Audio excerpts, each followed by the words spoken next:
Donc, bonjour à toutes et à tous. Nous vous souhaitons la bienvenue à l'Avivement cet après-midi. Oups. Oui, excuse-moi. Nous vous souhaitons la bienvenue à l'Avivement cet après-midi avec Hilda Lloréns, présentée dans le cadre de l'exposition Désordre, poétique, à l'affiche à la Galerie Léonard et Bina Elvin jusqu'au 16 octobre et présentée dans le cadre de Momenta Biennale de l'image, sous le commissariat de Stephanie Hessler, en collaboration avec Camille Georgeson-Usher, Maud Johnson et Himali Singh Soin. Mon nom est Robin Simpson et je suis le coordinateur des programmes publics et éducatifs à la Galerie, ici à l'Université Concordia à Montréal. Nous aimerions commencer par reconnaître que l'Université Concordia est située en territoire autochtone non cédé et que la nation Kanien'kehá:ka est gardienne des terres et des eaux sur lesquelles nous nous réunissons. C'est dans le respect des liens avec le passé, le présent et l'avenir que nous continuons d'entretenir des relations avec les divers peuples autochtones et autres groupes qui résident à Tiohtià:ke, Montréal. Une note sur le protocole de l'Avivement aujourd'hui.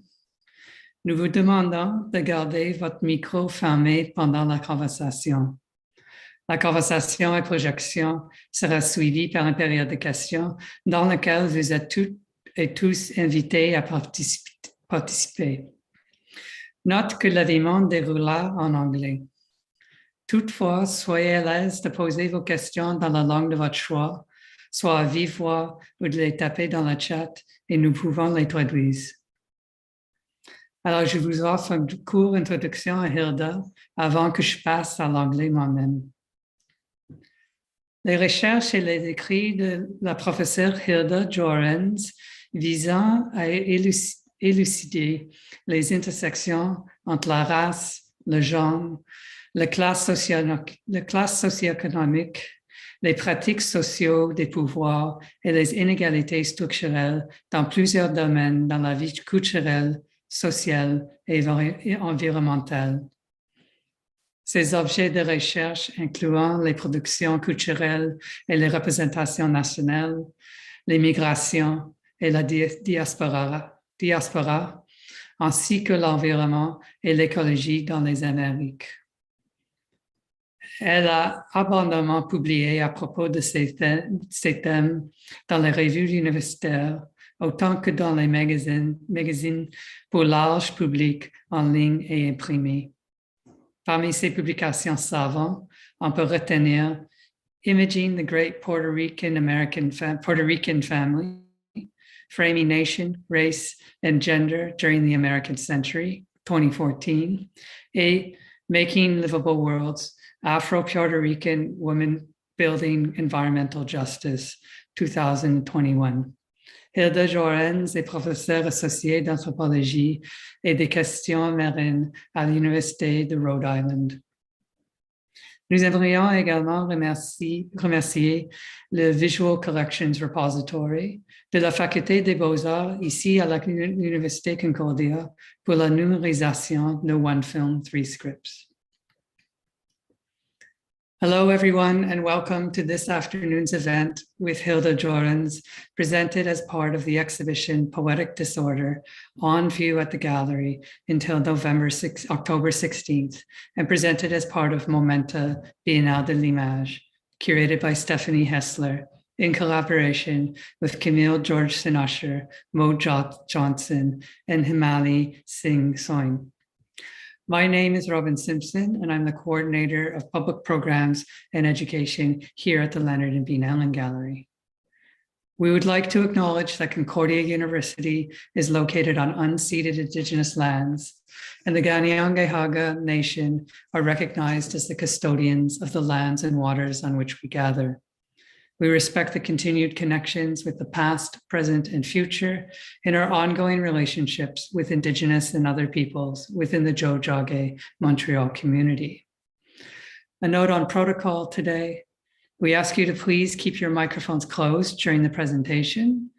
The presentation and screening will be followed by a discussion during which you are all invited to participate in, and in the language of your choice. Feel free to ask your questions in English or in French.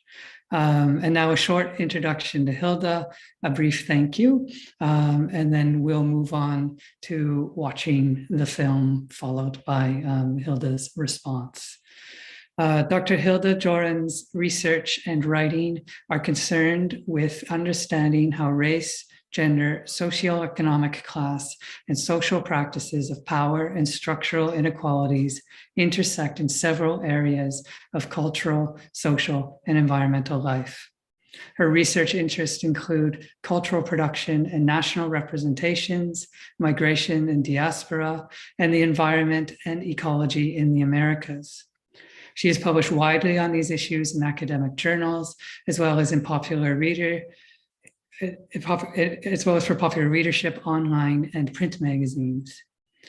Among her academic books are Imaging the Great Puerto Rican Family, Framing Nation, Race, and Gender During the American Century, 2014, and Making Livable Worlds, Afro-Puerto Rican Women Building Environmental Justice, 2021. Dr. Lloréns is an associate professor of anthropology and marine affairs at the University of Rhode Island.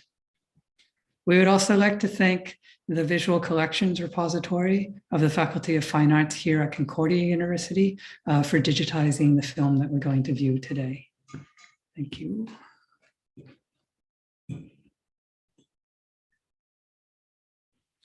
So is everyone here? Everyone is in the room. Right.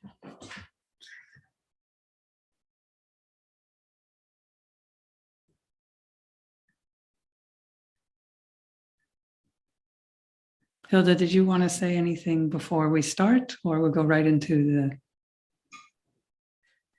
Yeah, I think we can go right into the film. Okay, great.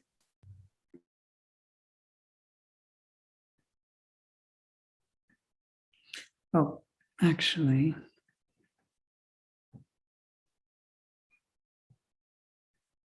before I do that, for anyone who has any difficulty with viewing the film through Zoom, I'm going to post the link for the film as it appears on our Vimeo channel. The film runs for 20 minutes. So if you do have trouble, feel free to follow this link and then join us back in the room after.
Set like a jewel in the blue waters of the Caribbean Sea, the island commonwealth of Puerto Rico beckons to the tourist, promising a heady blend of Spanish charm and American dazzle.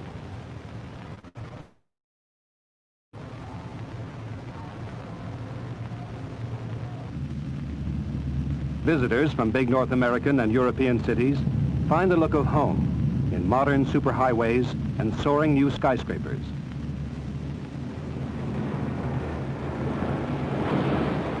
They jet in from all points to savor the pleasures of this island.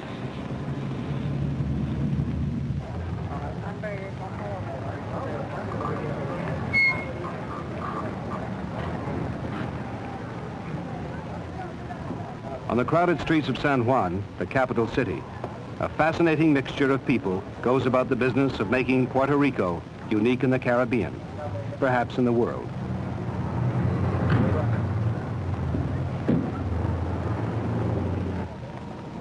A walk through the streets of the commercial section of San Juan presents a kaleidoscopic view of a booming economy. Local Spanish names alongside world-famous trademarks.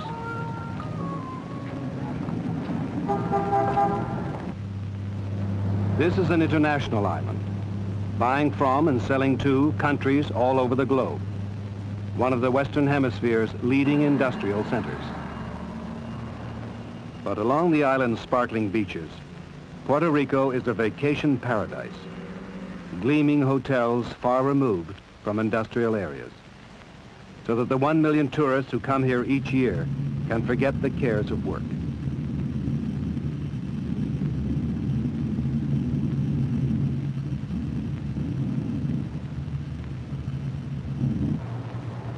And in old San Juan, the tourist can forget the cares of the modern world, with a stroll through narrow streets and across broad plazas planned by the Spanish conquistadores who first set foot on the island 5 centuries ago.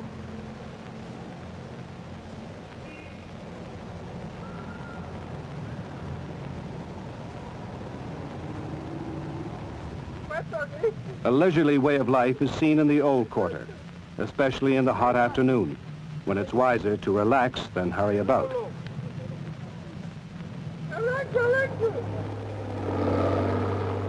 Unfortunately, many neglected colonial buildings in old San Juan have to be torn down to make way for safer ones.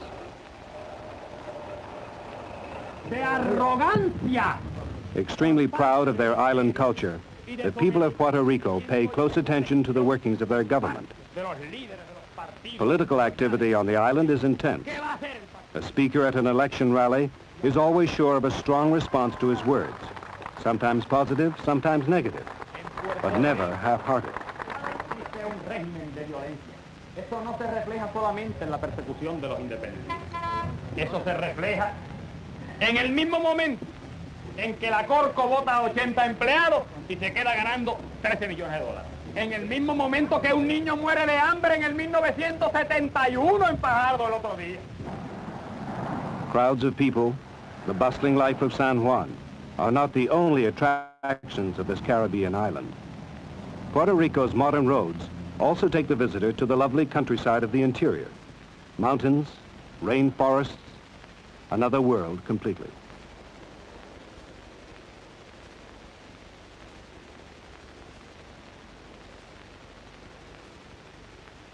Here, the proud and colorful country people, known as Jibaro, live a simple life and work in the coffee, tobacco, and sugar fields surrounding their quaint homes. In recent years, many Jibaro have moved from the country to Puerto Rico's growing cities, where industrial jobs promise a higher standard of living. As in many developing areas of the world, newcomers to the city often have to stop over in substandard housing before moving on to new homes.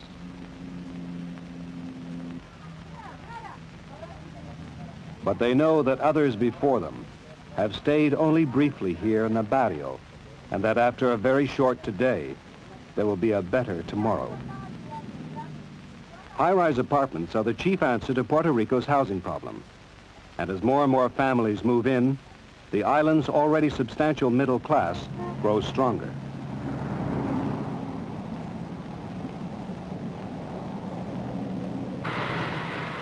A large number of friendly, hospitable Puerto Ricans work in the tourist industry, serving the vacationers who flow through San Juan's International Airport. Over 100 planes use the airport daily, just 1.5 hours from Caracas, 8 from Europe, 3.5 hours from New York.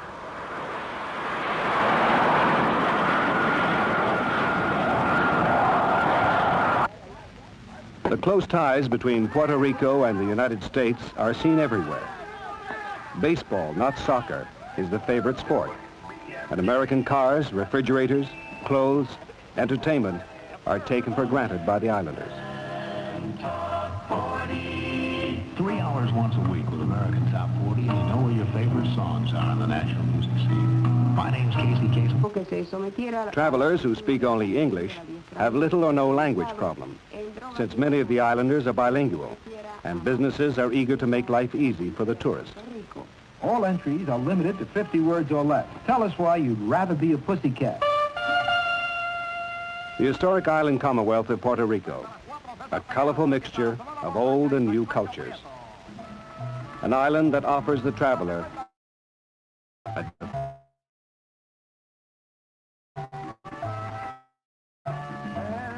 Puerto Rico, a link in the exotic chain of Caribbean islands, an enjoyable, friendly spot where the visitor can feel right at home.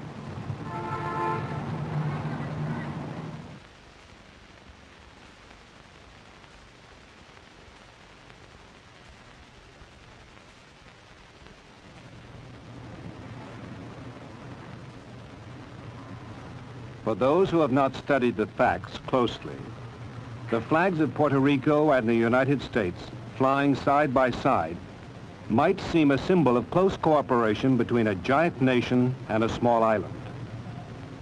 Furthermore, the sleek cars, modern roads, and soaring skyline would seem to say American and Puerto Rican friendship has brought great prosperity to this Caribbean island.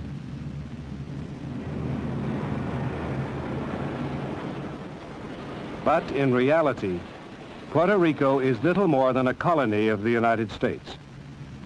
True, Puerto Ricans are U.S. citizens, but this is mainly so the young men can be sent to fight capitalist wars. Puerto Rico does elect its own governor and legislature, but it sends only an observer to Washington with no voting power. Though Puerto Ricans don't pay U.S. income tax, all goods are more expensive than on the mainland.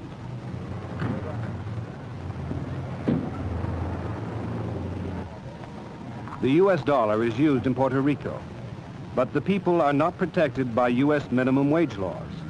And though the U.S. boasts that the island has Latin America's highest standard of living, one has only to notice the great numbers of North American names to know where most of Puerto Rico's wealth really lies. Certainly not with the people. From the United States. These money men and gangsters quickly moved here when the glorious revolution of Fidel Castro drove their illegal and immoral activities from nearby Cuba.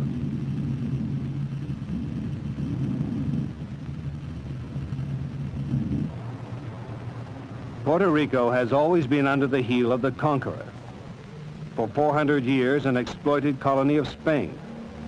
Then in 1898, the island passed to United States possession, a prize for winning yet another imperialist war.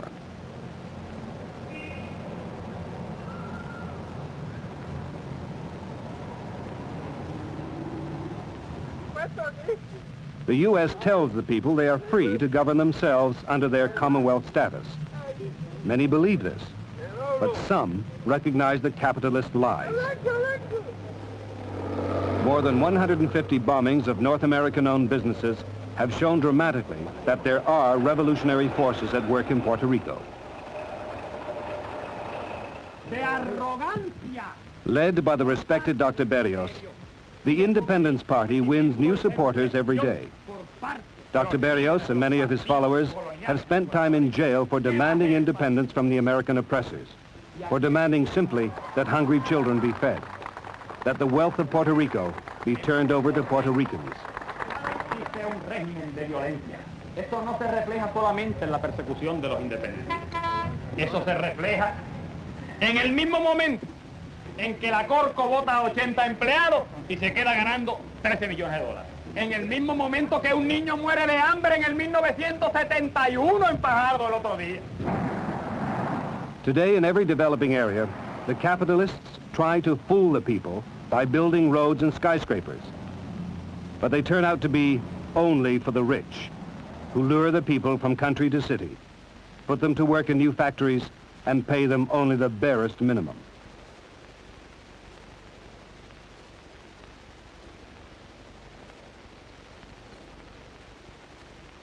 Not so long ago, 60% of Puerto Rico's citizens worked the land. They did not live in luxury, but at least they had enough to eat. Now, tricked into moving to the city to become industrial workers, tens of thousands of Puerto Ricans must live in slums because there's not enough work, because the American-controlled government has allowed most of the island's wealth to go north to the U.S.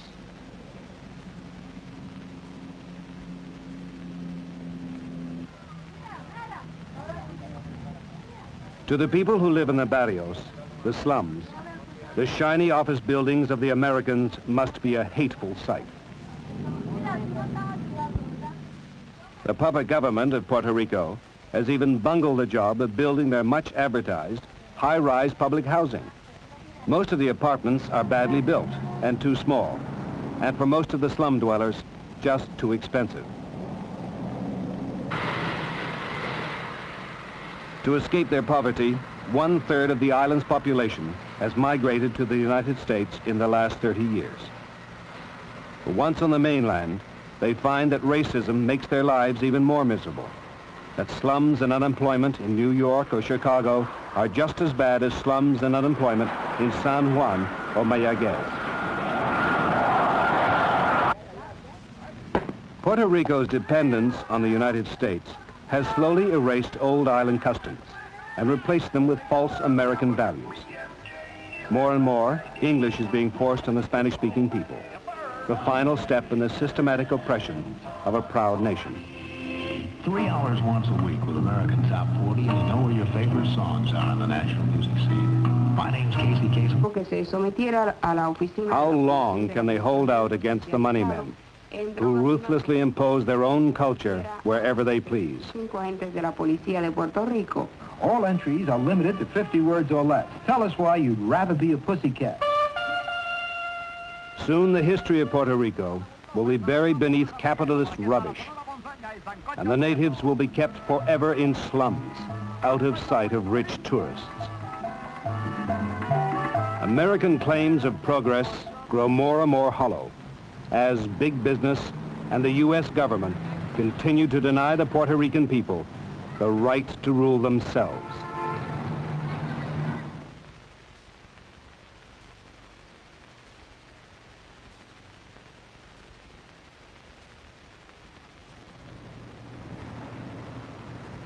The Stars and Stripes and the flag of Puerto Rico fly peacefully together in the gentle winds of the Caribbean Sea.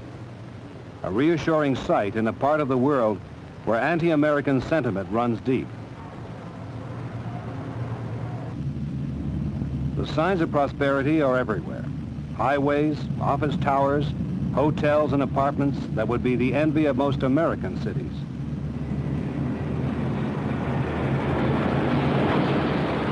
Puerto Rico enjoys a unique place in the American scheme, an independent commonwealth, but each citizen an American citizen with all the security and advantages of Americans on the mainland. Puerto Ricans, however, are not asked to pay U.S. income taxes, and as a result, an economic boom has overtaken the island, and everyone has plenty of cash in his pocket.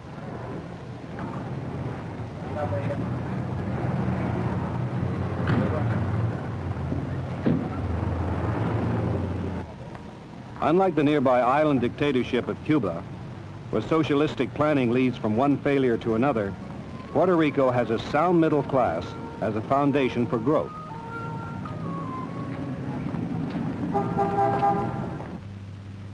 Careful counseling by U.S. experts has helped Puerto Ricans build a flourishing industrial empire, the healthiest in all Latin America. In addition, 1 million North Americans visit Puerto Rico each year, their dollars contributing heavily to the economy. Island leaders place high priority on tourist facilities, giving vacationers just the right combination of excitement and relaxation.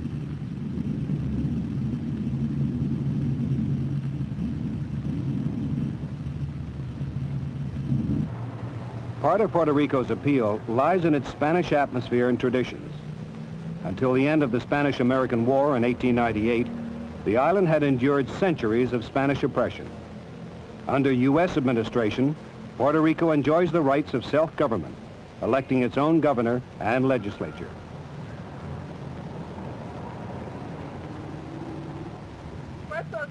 Without disturbing any of the people's Hispanic, African, or Indian values, the U.S. has encouraged Puerto Rico to forge ahead into the modern world. Even terror bombing by leftist groups can't disrupt the Puerto Rican people's friendship with the United States.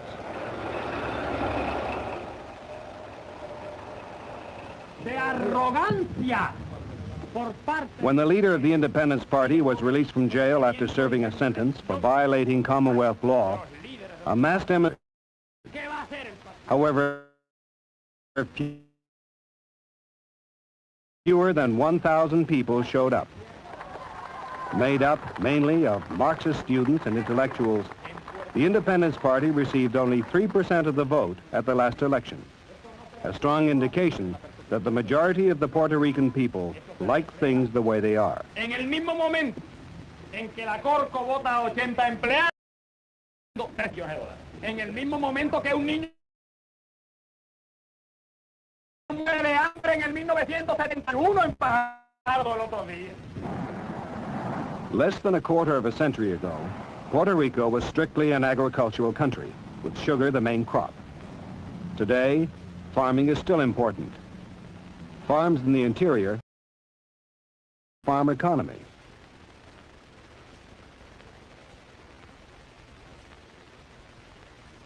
Through a model educational system, a large percentage of the country people are literate and can move easily into the industrial cities and larger towns.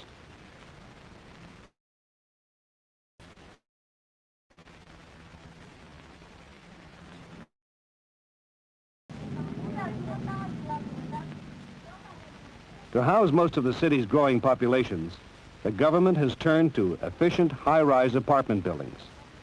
But many Puerto Rican families are buying their own homes.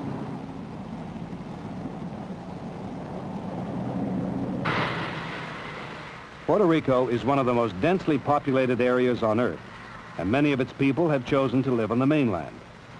As full American citizens, they can come and go as they please between San Juan International Airport and the United States, where they are free to live and work.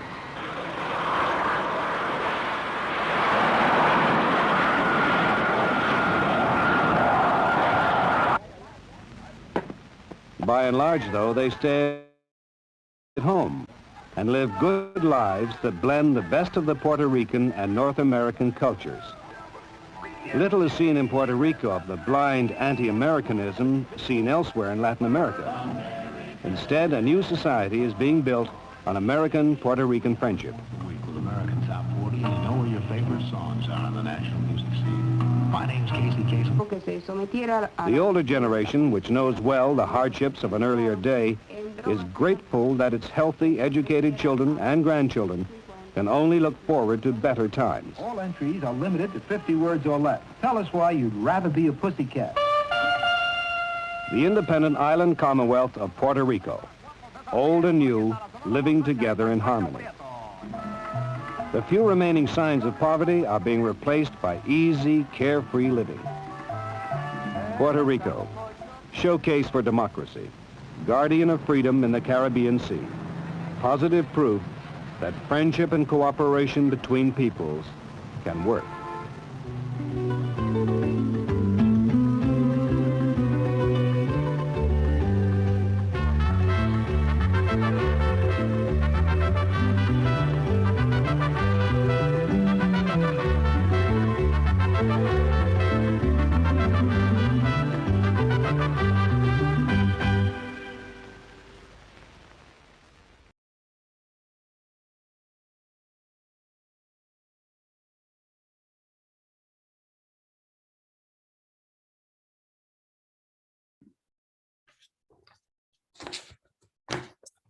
Okay, so I'd like to start by thanking Robin Simpson and Michelle Theriol from the Leonard and Bina Ellen Art Gallery at Concordia University for the invitation to discuss one film, three scripts within the context of Beatriz Santiago Muñoz's exhibit titled Poetic Disorder, part of the Momenta Bienal. I should mention that I am speaking from the unceded lands of the Narragansett Nation, the Niantic, Wampanoag, and Nipmuc peoples, and I am grateful to be a guest on these lands. So I should say that I have a lot of questions about this film, and in fact, I dare say that I have many more questions than I have answers, but in what follows, I'll attempt a brief reflection. So the film, as you have just seen, offers three narrative scripts or frameworks from which to understand the images depicted. Here, I offer a fourth narrative, and thanks, Michelle, for suggesting it, one that we might call that of an anthropological native or one anthropological insider's viewpoint. This film directs us to understand that narrative or framing, such as that of the tourist/travelogue point of view, the Marxist viewpoint, and finally the United States viewpoint, each then leads to specific kinds of interpretations, understandings, and even to building what we might refer to as quote unquote contingent truths. Certainly calls attention to the multiplicity of scripts, viewpoints, feelings, and narratives that might be built upon and evoked by images. So the introductory music sounded to me generically like a mid-20th century Mexican music, maybe, and fails, at least it did for me, to sonically place the viewer in the Caribbean. This offers a first clue that what the viewer will encounter is a resolutely outsider's viewpoint of Puerto Rico. The same male narrator proceeds to narrate each of the viewpoints, only changing his inflection. The narrator's voice is central to the film, and he speaks over all of the Puerto Rican voices that act as background noise and are thus secondary to the English narration. A question that comes immediately to mind after watching the film is, who was this film made for? Who is its intended audience? Was it film students, marketers, American government personnel, or maybe even educated gallery audiences?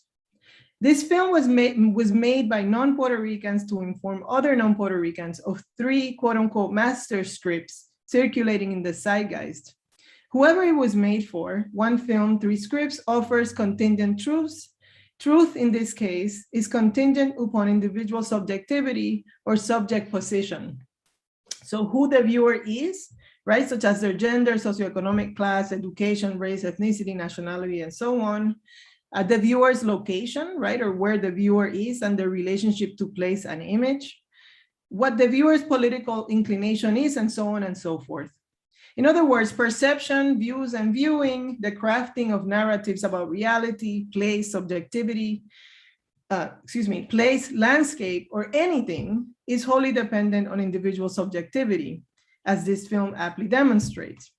And importantly, as visual artist Julie Meritu has said, quote, there is no such thing as just a landscape.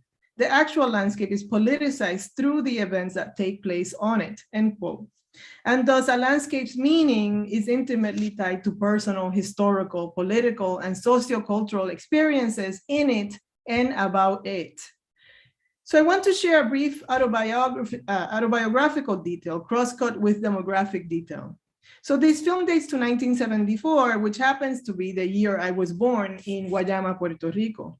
So in 1974, Puerto Rico's birth rate was 24.7, compared to today's 6.8 births per 1,000 people. Today, the US birth rate is 12.0 and Canada's is 10.2 per 1,000 persons. Today's Puerto Rico's birth rate, as I just said, is 6.8 per 1,000 people. The current birth rate in Puerto Rico is the lowest among similarly developed nations, which is one indicator that something has indeed gone awry socially in the archipelago. Today's death rate at 9.9 is 1 point higher than it was in 1950, which was 9.8 per 1,000 persons. As I mentioned earlier, I was born in Puerto Rico's southeast, which is imagined to be both geographically and culturally a faraway place from the San Juan metropolitan region. In the film, all the non-metropolitan San Juan region is referred to variously as the, quote, lovely side of the interior, another world completely, end quote, at minute 4.0, or the place from which workers are lured from country to city at minute 10:40, and as a farming region at minute 17.20. The camera pans over an image of lush green mountains to symbolize the rest of Puerto Rico. The tropical mountains are portrayed at a distance, their greenery visually appearing as a wall or a frontier between the San Juan metropolitan region and the rest of the island, known locally, euphemistically, as quote unquote, the interior. This latter reference to the interior to mean the rest of the island or the countryside gives a clue that a Puerto Rican person must have also been involved in consulting on these scripts. In other words, although a Puerto Rican point of view or script is completely missing from this film, I cannot imagine that a reference such as this was not gathered from a Puerto Rican person consulting on the creation of the narration. So when I first watched the film, the images evoked nostalgia, melancholia, and thoughts about the unrelenting assault of the passing of time. And for a moment, I also thought of my mother's life because this was her time. And I wondered what her dreams and goals were in 1974, having just had her fourth and youngest child and still making a go of life in Puerto Rico. In Cámara Lúcida, Roland Barthes wrote, quote, the date belongs to the photograph, not because it denotes a style, this does not concern me, but because it makes me lift my head, allow me to compute life, death, the inexorable extinction of the generations, end quote. For me, the images of homeland evoked strong emotions, even despite my resistance to the outsider's narration. And so on my first viewing of One Film, Three Scripts, I discarded and ignored the voiceover narration in favor of the images of a Puerto Rico now long gone. And I fully surrendered to melancholia and even to the idealizing of the past depicted in the film. I caught myself imagining the past as simpler, happier, hopeful, a past when Puerto Ricans were still looking forward to a better future and to living full lives at home on the archipelago. I was pierced by the images, and this is what Roland Barthes referred to as punctum, which is the way that images are indexical and act on their own, regardless of the image maker's intentions to evoke emotion in the viewing subject. And yet the moment I translate these feelings using language, I produce a studium, which indicates historical, social, or cultural meanings that are extracted and arrived at via semiotic analysis. Before turning to a brief discussion of each of the scripts, I will offer some demographic and historic details about 1974 Puerto Rico. So in 1974, the population was 2.9 million people. That same year, the US Congress, supported by the Puerto Rican government, initiated a policy to raise the US standards, the federally mandated minimum wage on the island. So the average minimum wage in Puerto Rico increased to $1.68 in 1974. Today, the minimum wage in Puerto Rico is $7.25, but starting in January 2022, it will be raised to $8.50. Up to 1974, each industry had its own minimum wage set by the local Insular Committee on Labor. So in an article titled, "When the Minimum Wage Reality Bites, the Effect of the US Level Minimum on Puerto Rico," published in 1992 and written by Alida Castillo Freeman and Richard Freeman, they found that when Congress mandated in 1974 that wages be brought up to the US minimum wage, that many industries in Puerto Rico collapsed, employment thereby dropping by 32% from 1974 to 1983. Castillo, Freeman, and Freeman state that, quote, "the only reason that the policy did not result in mass protests was that Puerto Rico had a safety valve, immigration to the mainland. Puerto Ricans who moved to the States during those years were poorer, younger, and less educated than those who stayed behind," end quote. From 1965 to 1970, the output of sugar production fell by roughly 2/3. Manufacturing sugar was no longer profitable for the Puerto Rican industry. The farming sector of other crops such as coffee, pineapple, and tobacco were small in comparison to the sugar industry. In an article titled "Industrial Transformation and Labor Relations in Puerto Rico, from Operation Bootstrap to the 1970s, Pedro Caban explained that, quote, "while Puerto Rico's economic growth rate more than doubled between 1950 and 1960, an average annual growth rate of 8.3, among the world's highest. Unemployment remained remarkably stable at about 12% until the recession of the early 1970s seriously affected the Puerto Rican economy and propelled the official unemployment rate to approximately 20% of the workforce, end quote. In 1974, Puerto Rico was a society transitioning from agrarian to an industrial, tourism, and service economy. By then, it was also a continued sender of low-wage workers to continental American cities, at that time mainly to the Northeast and Midwest. As I documented in my book, Imagining the Great Puerto Rican Family, the 1970s was also an era of political and cultural upheaval in Puerto Rico. The establishment of the new Progressive Party's pro-statehood agenda inaugurated a new political order that manifested fully with the 1976 election of Governor Carlos Romero Barceló, who had been San Juan's mayor since 1969. He focused obsessively on building and promoting Puerto Rico's tourism industry. The years of Governor Romero Barceló's rule were marked by a cultural and internal war on Puerto Rico's poor, the likes of which had not been experienced before, not in the 20th century. Romero Barceló's governorship was marked by austerity and by budget cuts in all areas of public administration, but particularly so in culture and arts. Governor Romero Barceló, under the auspices of the PNP pro-statehood agenda, ushered neoliberalism's stronghold in Puerto Rico. As we are now painfully aware, this stronghold is today choking the life out of the Puerto Rican archipelago. So I'll now make some brief remarks about each of the scripts. The film packs a lot of details in a short time frame. Each script lasts roughly 6.5 minutes, but for the sake of time, I will only discuss a few details here. The film begins with the tourist/travelogue viewpoint and description, such as, quote, set like a jewel in the waters of the Caribbean, the island commonwealth of Puerto Rico beckons to the tourist, end quote.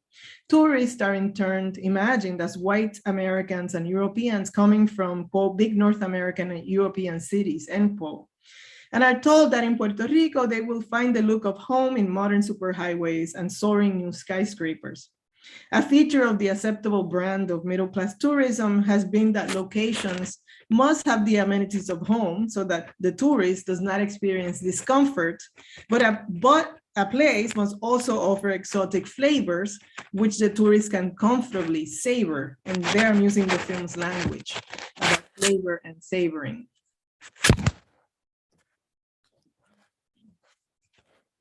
The people of Puerto Rico are described as a fascinating mixture of people, unique in the Caribbean and perhaps in the world. The San Juan Business District is described as having a booming economy, boasting local Spanish businesses, alongside quote unquote, world famous, to mean American, trademarks. And we saw images of Woolworth and Tom McCann and others. While depicting an image of a power station, the narrator describes Puerto Rico as an international island and a Western Hemisphere's leading industrial center. The smokestacks all the while spewing blackened soot into the air. Industrial stacks stand as an icon of progress, modernity, and might. The narrator goes on to say that across the sparkling beaches and far removed from industrial areas are gleaming hotels so that the 1 million tourists who visit Puerto Rico can forget the cares of work. This last statement reminded me of a passage in Derek Walcott's 1992 Nobel Prize lecture, a lecture which, by the way, is just a stunning piece of literature in itself. And it is titled The Antilles, Fragments of Epic Memory. And in that lecture, Derek Walcott said, quote, in serious cities, in gray militant winter, with its short afternoons, the day seems to pass by in buttoned overcoats. Every building appears as barracks with lights on in its windows. And when snow comes, one has the illusion of living in a Russian novel in the 19th century because of the literature of winter. So visitors to the Caribbean must feel that they are inhabiting a succession of postcards. Both climates are shaped by what we have read of them. For tourists, the sunshine cannot be serious. Winter adds depth and darkness to life as well as to literature. And in the unending summer of the tropics, not even poverty or poetry. In the Antilles, poverty is poetry with a vie, una vie, a condition of life as well as of imagination. Seems capable of being profound because the nature around is so exultant, so resolutely ecstatic like its music. A culture based on joy is bound to be shallow. Sadly, to sell itself, the Caribbean encourages the delights of mindlessness, of brilliant vacuity as a place to flee not only winter, but that seriousness that comes only out of a culture with 4 seasons. So how can there be a people there in the true sense of the word, end quote. The tourist scripts repeats the tourist tropes that allow places to become tourist destinations in the first place. Leisurely, a slow pace of life, and offering the charms of the old world with modern amenities and comfort, importantly. The tourist script comments on the island's intense political scene while depicting the Independence Party's leader, Rubén Berríos, in a political rally. There's an interesting visual moment in that scene when, while Rubén Berríos speaks in the background, his Spanish voice acting as a secondary character to the English narration, a man walks in front of the camera sipping on a can of Coke or Coca-Cola. In the camera, we see Rubén Berríos in the background, but in the foreground, we see a Coca-Cola can. If this was made in 2021, I would have said that the filmmakers had a naturalistic way with product placement. But in 1974, could the Coke can, pictured passively on the screen for a millisecond while the independence leader gives a speech at a rally, have been part of a subversive visual tactic from the filmmakers, or is it just mere coincidence? The Jíbaro, the country people, are described as the colorful country people and are said to live a simple life. The narrator says that many Jíbaros have moved to the city to work in industrial jobs, and they stop over for a short stay in substandard housing before moving on to new homes. The island's already substantial middle class is growing stronger, says the narrator. Large number of friendly, hospitable Puerto Ricans work in the tourist industry. Close ties between Puerto Rico and the United States are seen everywhere, in baseball, American cars, refrigerators, clothes, entertainment, all taken for granted by the islanders. There is not a language barrier because many Puerto Ricans are bilingual, and businesses are eager to serve the tourists so that they might feel right at home. The Marxist viewpoint says that in reality, Puerto Rico is little more than a colony of the US. The US citizenship was bestowed so that young men could fight in capitalist wars. It has no voting power in Washington, DC. Goods are expensive. Puerto Rico's wealth flows outward to the US, as symbolized by the name of businesses located there, such as Citibank and others. The hotels are owned by corporate interests of the US, and quote, the money men and gangsters moved to Puerto Rico after the Cuban Revolution, end quote. Puerto Rico has been under the heel of the conqueror, first of Spain and then of the US, as a result of yet another imperialist war, referring to the Spanish-American War in 1898. The Commonwealth status is a capitalist lie. Bombings of American businesses show that there are revolutionary forces at work in Puerto Rico. The Independence Party wants for the wealth of Puerto Rico to be turned over to Puerto Ricans. Untranslated is Berríos' speech in which he says, quote, we live in a regime of violence, not only reflected in the persecution of independentistas, but it is also reflected in the fact that the Corco, or the Commonwealth Oil Refining Company, fired 80 employees, but still earned $13 million. And it is also reflected when a child died of hunger in 1971 in Fajardo. Capitalists fool the people by building roads and skyscrapers that are only for the rich. The poor are now tricked to become industrial workers. They have stopped working the land and live in slums. The American-controlled government is extracting wealth that flows north. The Puerto Rican government has bungled the job of building public housing for workers to escape poverty. 1/3 of the island's population has migrated to the mainland, or as used to be called the mainland, and we call it the continental US because the mainland is a subjective understanding. There, they deal with racism, unemployment, and poverty. They are meaning in the United States, in the continental United States. Island customs are slowly replaced with false American values. English is forced upon the Spanish-speaking people, but it bears mentioning that both Spanish and English are colonial languages placed upon the Americas, right? There were indigenous languages that were spoken before Spanish and or English. The Marxist narration warns that the history of Puerto Rico will be buried beneath capitalist rubbish and the natives will be kept in slums without the right to rule themselves. The Marxist narrative renders a Puerto Rican person as having no to little agency over their lives and as puppets of capitalism and American political and economic whims. Lastly, the United States viewpoint. The flags fly peacefully together, says the narrator, a reassuring sight in a part of the world where anti-American sentiments run deep. Puerto Rico is experiencing prosperity, a commonwealth, but with the security of citizenship. Unlike Cuba, a socialistic failure, Puerto Rico, under US tutelage and expertise, has a sound middle class and is an industrial empire in Latin America. Tourist dollars contribute to the economy. Island leaders are focused on building the tourism sector. The island had endured centuries of Spanish oppression, but no more. Under US administration, Puerto Rico enjoys self-government. The US does not disturb the Hispanic, Indian, or African values, and yet has helped it forge into the modern world. Leftist groups cannot disturb Puerto Rico's friendship with the US. The Independence Party is made up of Marxist students and intellectuals receiving only 3% of the vote, which indicates that Puerto Ricans like things the way they are. Model education system has produced literate people that can easily join the industrial working classes. Public housing will help move people out of the slums. Puerto Ricans are free to live and work in the US and to move freely between these places. But by and large, they stay home, says the narrator. A new society is being built with little of the blind anti-Americanism seen in other parts of Latin America.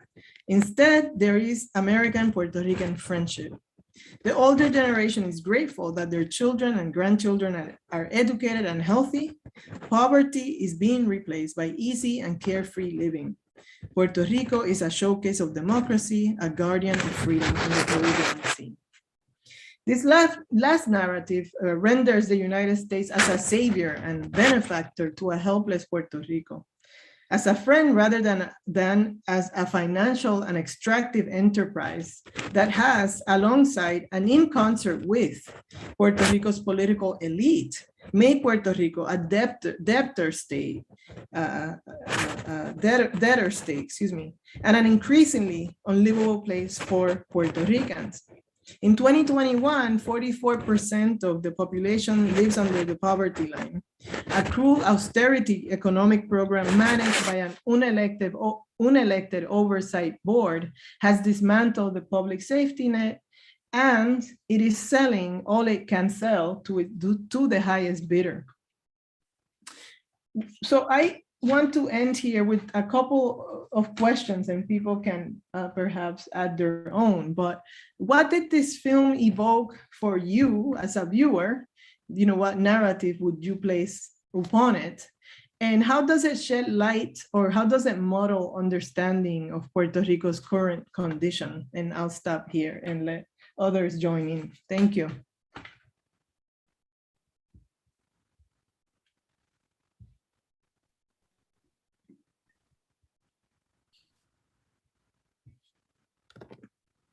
Thank you, Hilda.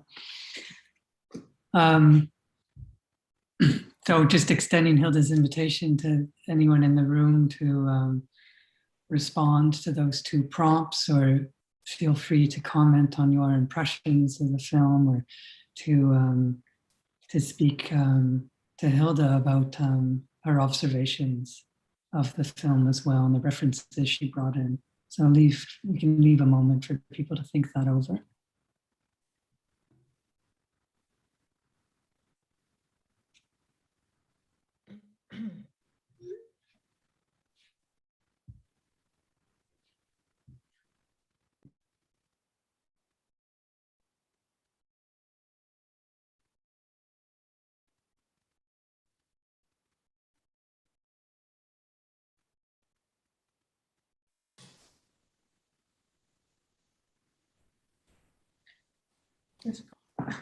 Hilda, can I ask you a question about, I'm looking for more context in terms of filmmaking in, oh, there's a comment, yeah. I'm listening on the move. I wondered, because we were speaking earlier and you said that you're involved with, that you recently worked on a documentary film. And I'm wondering if you have a sense of what was going on in Puerto Rico in the mid-70s around documentary filmmaking, just to think as a foil, as a contrast to this curiosity, which seems to be at such a distance from Puerto Rico. Yeah, that's a great question, actually. So, you know, in Puerto Rico, there was a public education, a set of public education campaigns that were taking place in mostly, actually, in the beginning in the late 40s and forward. And they really had their heyday in the 50s and 60s. And I actually do talk quite a bit about that in my book, actually, here, which I'll show just so that people can see it. Oh no, my background. Well, it's called Imaging the Great Puerto Rican Family, and the era of the 60s and 50s, 60s, and 70s. I talk about some of the government-made films, and at that time, it was a public education campaign films, and these films were meant to help people learn about different issues such as mosquitoes and mosquito-borne illnesses. They were also campaigns for literacy, right? And also, of course, health and hygiene, what used to be called hygiene, and also culture. A lot of cultural production took place, particularly starting in the 40s, but even prior. But mostly after the Operation Bootstrap and the election of Puerto Rico's first native or island-born governor, Luis Muñoz Marin. So after Operation Bootstrap, the government spent a lot of money on art and films, mostly of, you know, education and health. So it was a thriving part of the government and cultural work that the government was producing.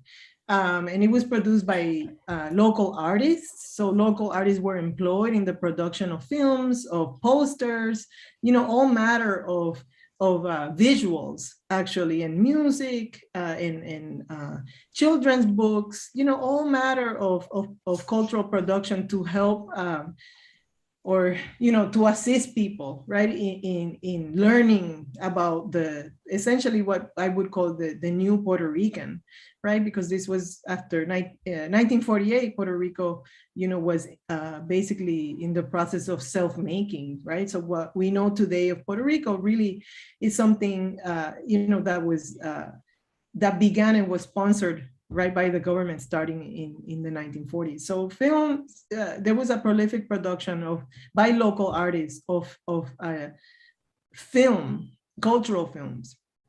So what happens, and this is what I mentioned when I read the paper, is that when Governor Carlos Romero Barceló comes in, right, he's a pro-statehood a governor, he actually defunds defunds, takes all the money away from cultural and art production because he didn't want he didn't want Puerto Rico to Puerto Rican artists in particular to continue producing this cultural production about this new Puerto Rican, because his version of the new Puerto Rican was tourist economy, was an Americanized Puerto Rican, and he really didn't want to, and he actually produced under his governorship Puerto Rico, there's a culture war actually that takes place, especially in San Juan, right, in the university, in the Cultural Arts Center, and he's largely to blame for producing this cultural war. So to a great degree, I feel like the film we just saw was produced with his blessing. Even though it was in 1974, this one film, 3 scripts, at that time he was the governor of San Juan. Until he actually went into office in 1976. And so I have a strong feeling that he was one of the people behind this particular documentary we just saw. Thank you.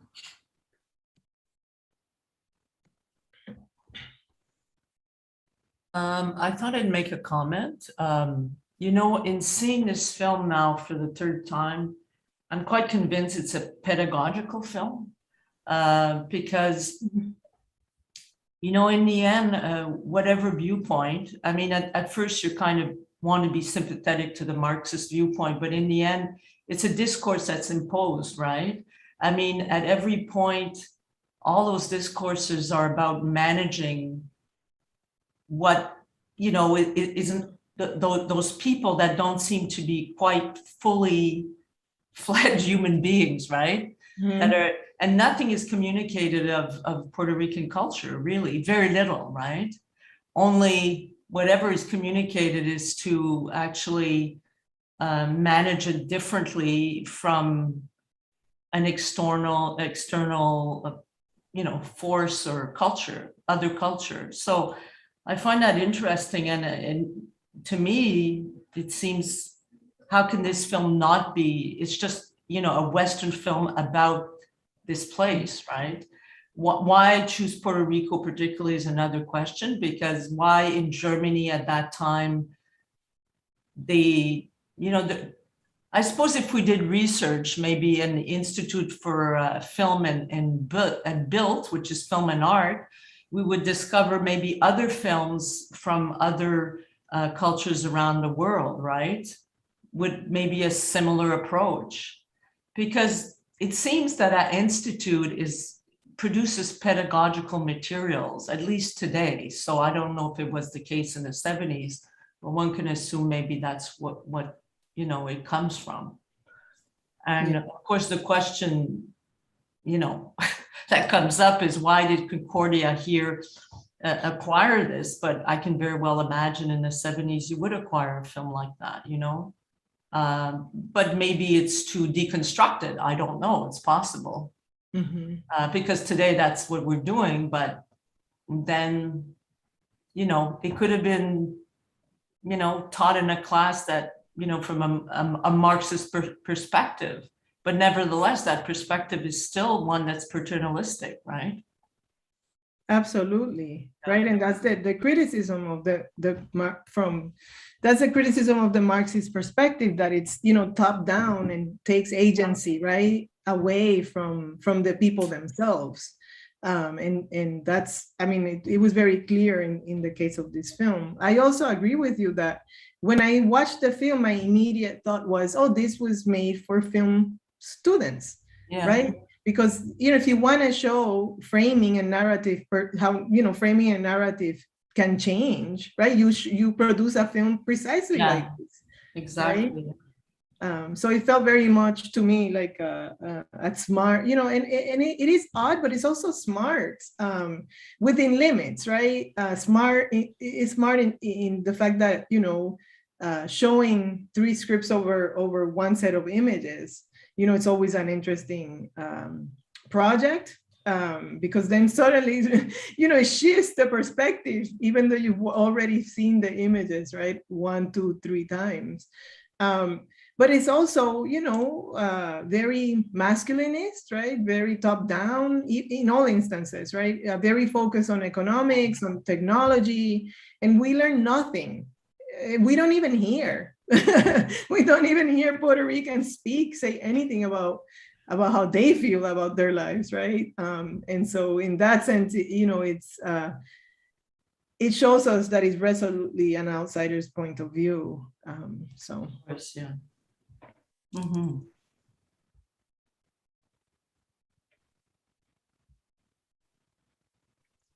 Right.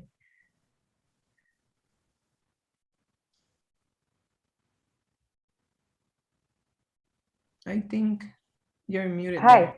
Hi. Okay.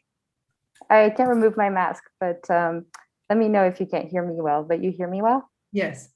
I also wanted just to make a comment, and that was super, super great to watch, and also really, really fascinating to hear you deploy each of the sections. I guess I wanted to, there was some effect I felt from the format in those three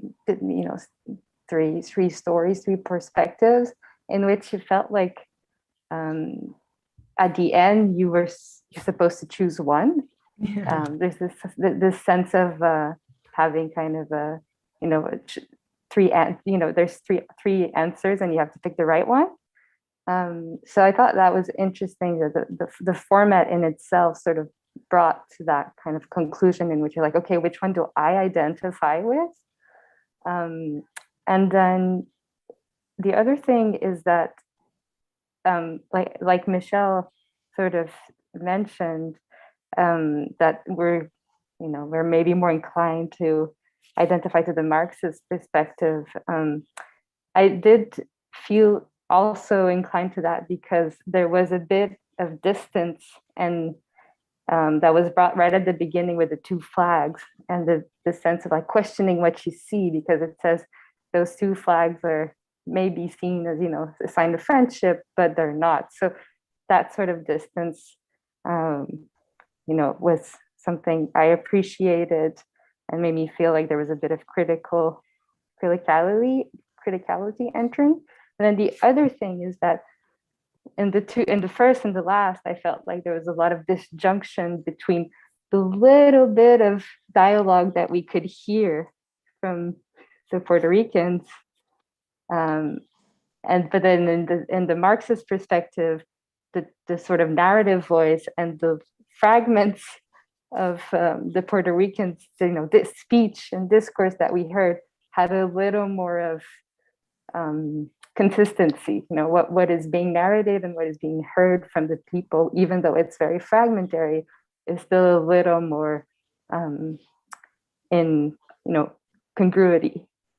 So I just sort of wanted to make those comments and wanted to know if your thoughts on them. Thank you, Julia. I'll just comment on your comment on the flags. I think it's right. It's interesting how the flags, right? They're side by side, and I think one of the things that they symbolize is how each flag is a nation, right? So it's not like Puerto Rico is not subsumed under the flag of the United States, right? And so we see that these are two separate nations visually, right? But unequal, of course, right? So then the narrative, even though they're placed side by side, the narrative goes on to subsume, especially the tourist and the American or United States narrative goes on to subsume Puerto Rico under the American flag, right? So almost so thoroughly. So it kind of undoes, the narrative undoes the visual of the side by side, right? Because we know that these are not equal nations, right? So I was thinking about that, about the flag quite a bit. And then in terms of I think you're right that the narratives are meant to make you not only see the different perspectives, but make you choose a different perspective, right? Or sympathize with a different perspective. And I what's interesting is I don't sympathize with any of them, any of these particular perspectives. And of course, the Marxist perspective, I think is more in line with the way in which I tend to think, right, as an anthropologist. However, I still, right, have issues with the top-down ideas about that come with Marxist thinking, the masculinist, and also, you know, if we really want to think about this in decolonial terms, you know, all of these are Western, even Marxism with all its liberatory, and not with this, right? We think Marxism has liberatory notions, but I'm not sure that it does, actually, because, you know, how can top-down notions ever be liberatory, right? And so even that is quite problematic, or it feels problematic to me. However, right, as a semiotician, I do understand, and I do think it's interesting to see the different narratives and to understand the different narratives, because, you know, the world is a multiplicity of such narratives, right? It's not, and I think that's part of the acceptance that has to happen, right? Accepting that there are different narratives, and I will not always agree with them, right? And that's okay. I think that's liberation, actually. For me, that's a liberatory practice. Yeah. So I'll just stop there. Anybody else?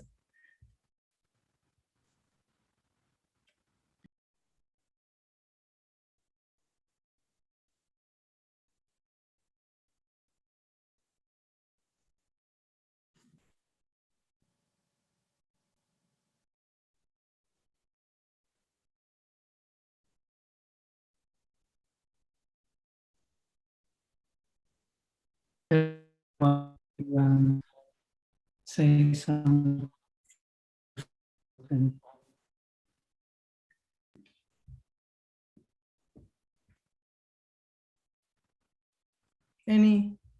If anybody else has comments, even comments or other readings, I would be very interested to hear them.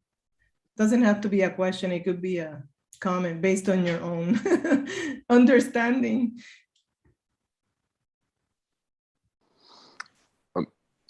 I just wonder about the actual issue about discourse and double discourse and parallel discourse, especially through social media today.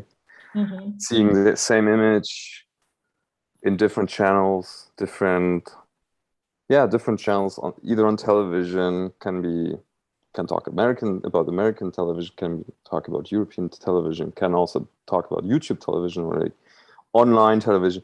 You see the same images, but you have different readings, and how do you bring them together, or how do you defend one vision against another?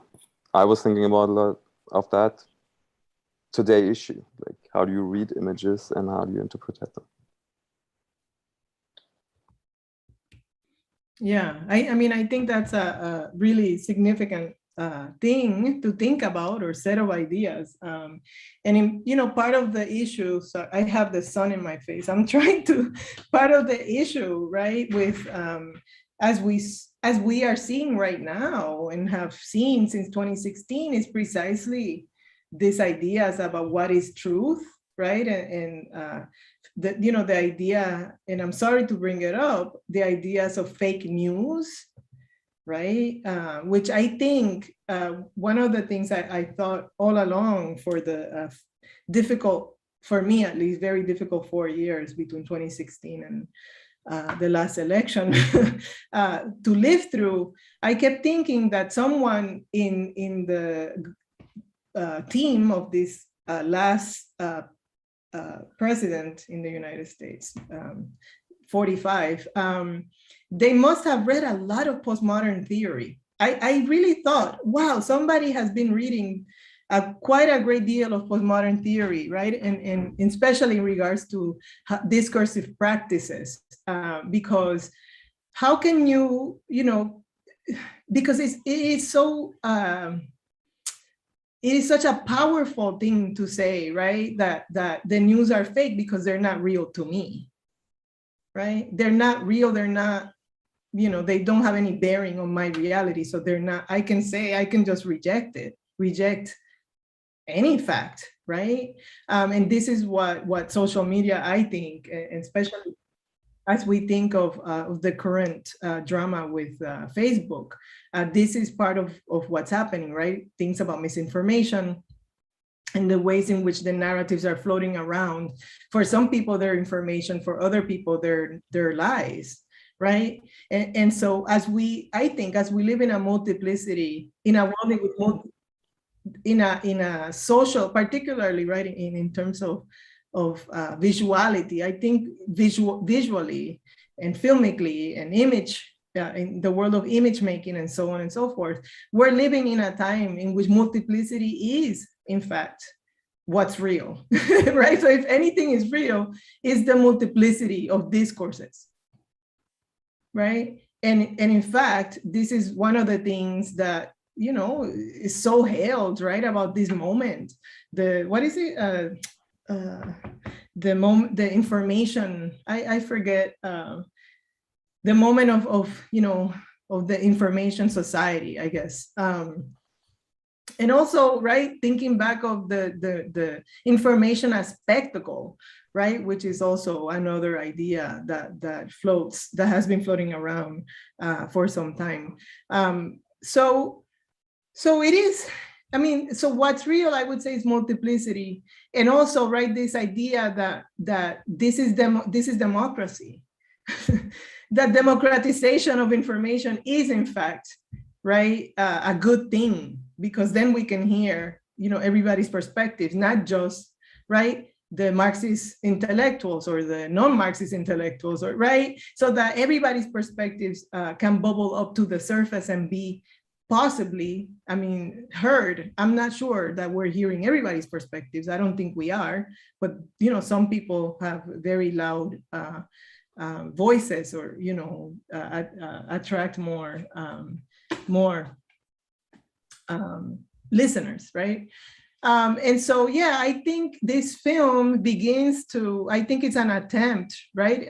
And if I were to bet, I think it's a filmmaking, a pedagogical tool. It's an attempt to begin, right, that conversation, the multiple perspectives, right, about a place. And I think what Michelle said at the beginning, I bet, and it would be interesting to do the research, is that there are possibly several of these films, right, about different contentious spaces in the world, right? So what would other contentious spaces be? So what does this film look like from Cuba, for instance, right? From Cuba as placed as having a unique location in the Caribbean, right? Because of course, the film places, especially the American point of view, places Puerto Rico as having a unique place, right, in the Caribbean.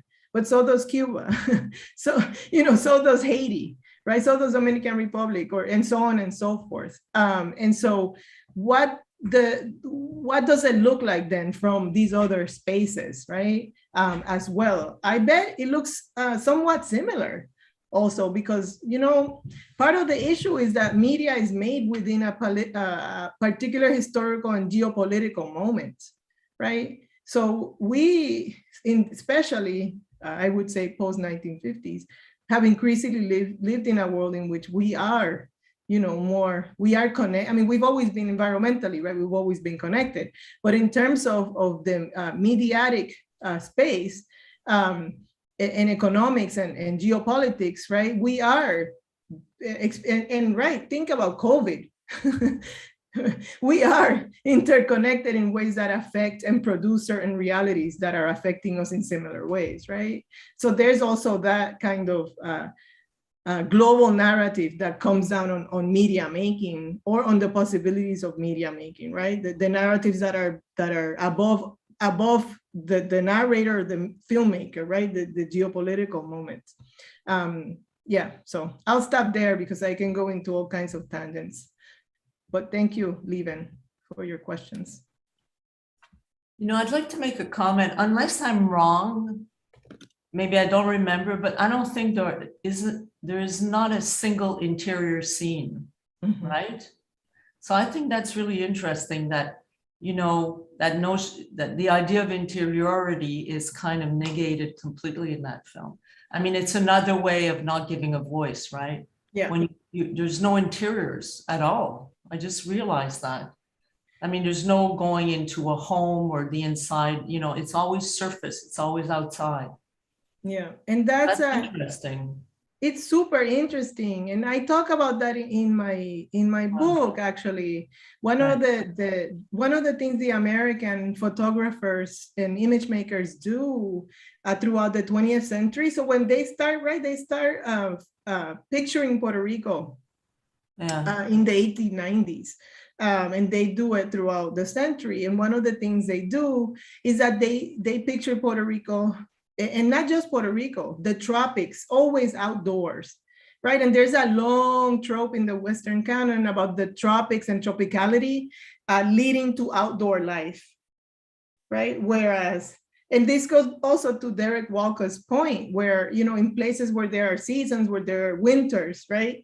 People spend more time inside, but inside is where the seriousness of thinking happens, right? And we see, right, we see this kind of mapping onto the, you know, the places with winter and the tropics, right? Where the tropics, the images, unless the image makers were fine artists, right? And that's a different, but the ethnographic filmmakers were often just filming the outdoors, the tropicality of place. And the assumption is that, you know, the tropics, people in the tropics are really outdoors people, right? That life happens outside and that little happens inside, right? But that also, to add gender, map gender onto that, what happens is, right, that filmmakers and image makers were men, you know, for a very long time, who would travel to these outposts, right?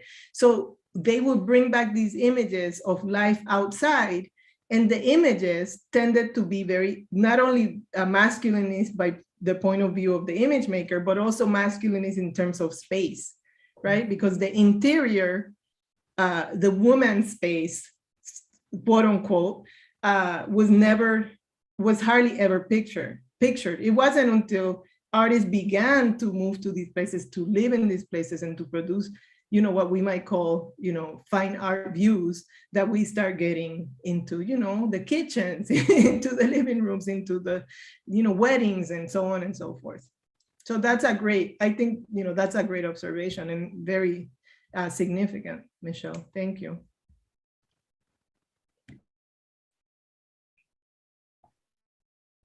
I was wondering about, my camera.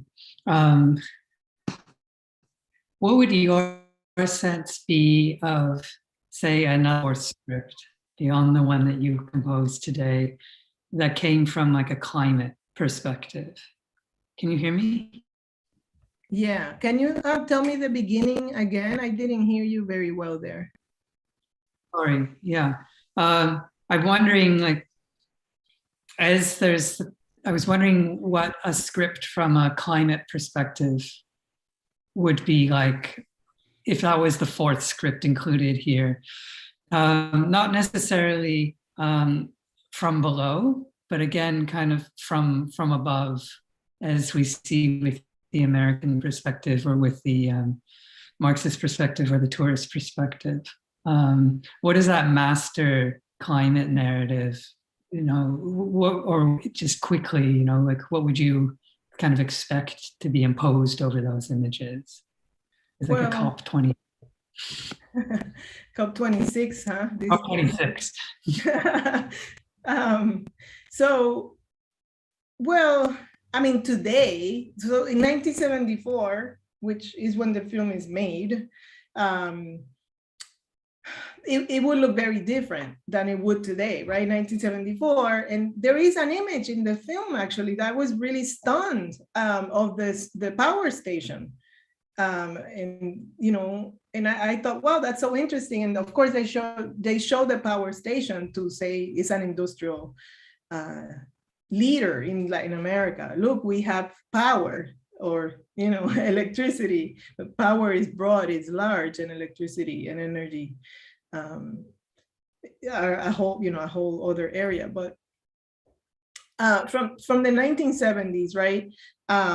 It was, the idea was that there was limitless development. That development could, you know, that the island, the archipelago, I should say, because Puerto Rico is more than the large island of Puerto Rico. There's Vieques and Culebra and lots of other smaller atolls and keys. But that it was a limitless and raw place for development. And actually, one of the things that happened in the 1970s in Puerto Rico is that Puerto Rico developed a environmental quality board. Actually, I think it was in 1971. I might be wrong, but I think it was in 1971. And it was actually inaugurated a few months before the United States inaugurated the EPA.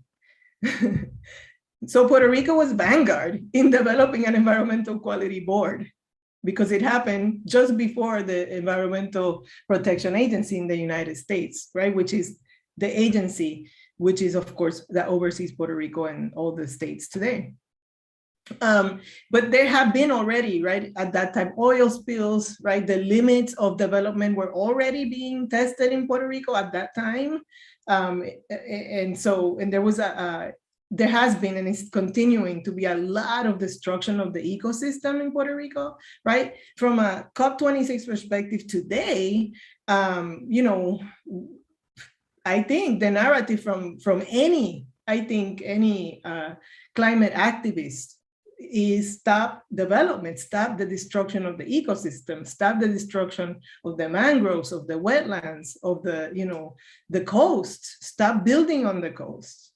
Right? All of these things are happening.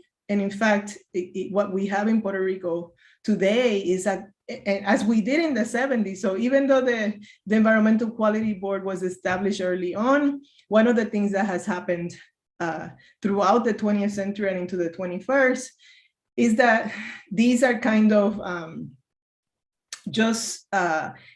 in some ways, they're really for show, these environmental laws and environmental protections, because one of the things, actually, at mid-century, one of the ways in which Puerto Rico attracted industries was to say, well, you can pay the workers less, but also the environmental quality, the environmental protections are really non-existent. So you could come here and pollute and throw your garbage in the sea, in the rivers, you know, throw all the emissions into the air, and it won't matter, right? So this is a place which we can literally dump our garbage and emissions, right? And that was a mid-century. Today, even though there are more environmental protections and more eyes watching and more people really working, right, to end the climate injustice and the environmental injustice, what we find is a continued and unrelenting destruction of the ecosystem in Puerto Rico. So the ecology, you know, the cars, the coasts are really under assault, of course, to promote the tourism industry.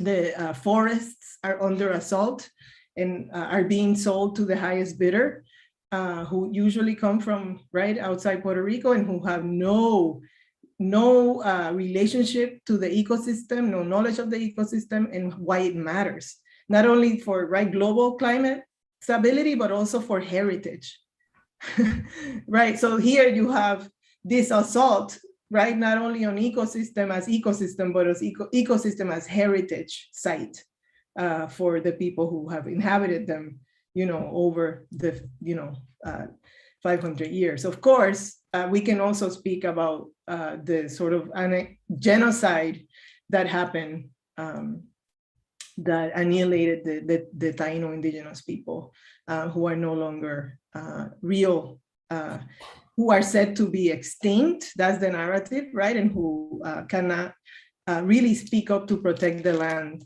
as other people can, who still right, who still are with us, other indigenous people. So that's also, so the level of assault on an island nation like Puerto Rico, and this is not, Puerto Rico is not exceptional. This is actually quite, it's exceptional in some ways, but it's actually something that has happened in other places in the world, right? Particularly island nations are under great assault from not only the emissions from the global north, but by, you know, businesses and by governments who continue to sell pieces of the land in such a merciless way, right? And so that's what Puerto Rico is dealing with.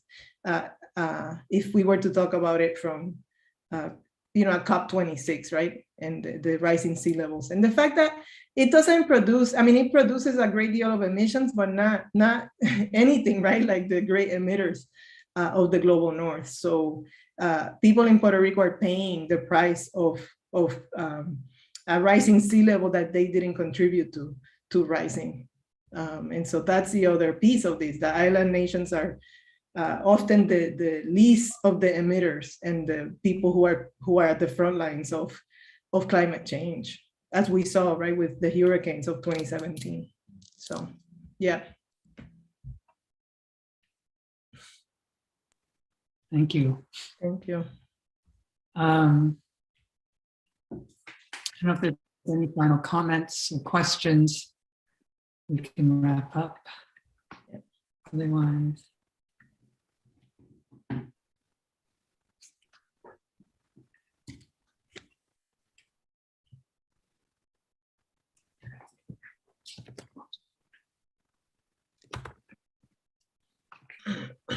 Well, Hilda, thank you for your close and personal and critical reading of One Film, Three Scripts. We were so happy to learn about your research when preparing for this, and so happy and pleased that you accepted our invitation, and that it spurred this curiosity behind whatever this film is and its point of origin, but that it offered a foil to your earlier research with your book, and also provided you a means to think about its value or the trouble it might cause within Puerto Rican studies and within Canadian studies as well. So really a large thank you, a great thank you from the Allen Gallery to you for contributing to the programming to Beatriz Santiago Munoz's exhibition. Thank you. Thank you. Thank you so much for having me. And thank you all for spending the time, this hour with us. Thank you. Take care. Thank you, Hilda. Bye-bye. Thank you, Michelle. Hilda, will you stay on? Because you're now the host. I will. We'll have just a little closing conversation once everyone's left. Okay. You don't know if those two. There's two people who might not be. It's okay. It's not like in camera. It's fine. Stop recording. And I can. There was a lot of trouble with that recording. Yeah. Yeah. It's the first time we have so much trouble. It's strange. I thought it's not linked to the film itself because it was happening. It's on my side. Even your voice is kind of.